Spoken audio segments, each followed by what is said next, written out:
సరే ఇప్పుడు ఒక డయాబెటిక్ ఉంది, షుగర్ ఉంది, దాన్ని మాట్లాడాం మనం.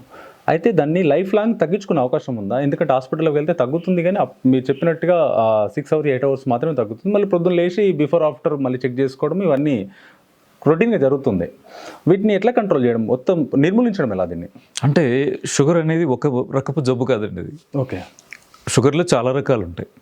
ప్రధానంగా మన వాళ్ళు ఇప్పటికి ప్రచారంలో ఉన్న అంశాలు చూస్తే టైప్ 1 షుగర్ అంటాం, టైప్ 2 షుగర్ అంటాం, డెస్టేషనల్ షుగర్ అంటాం, ఈ ప్రెగ్నెన్సీలో వచ్చే షుగర్ అంటాం, ఇలా ఉంటాయి కదా.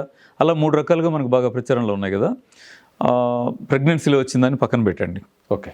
మిగతా రెండింటిని తీసుకుంటే కూడా టైప్ 1 టైప్ 2 షుగర్ రెండింటిని తీసుకుంటే కూడా దీనిలో మెజారిటీ సమాజం నిండా షుగర్ పేషెంట్లు ఉండేది ఏమిటది?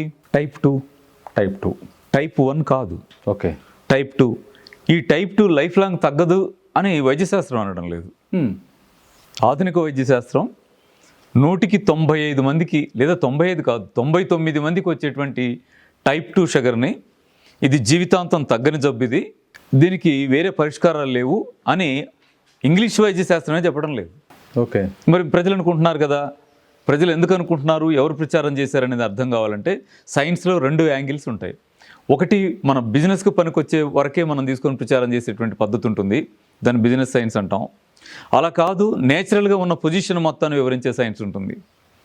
దీంట్లో ఏది ఎంచుకున్నాం, ఏది ప్రజల దగ్గర తెచ్చాం అని చూసినప్పుడు బిజినెస్కి పనికొచ్చేది మాత్రమే ప్రజలకు వచ్చింది, ప్రజలకు నిజంగా ఉపయోగపడేది పుస్తకాల్లో ఉంది.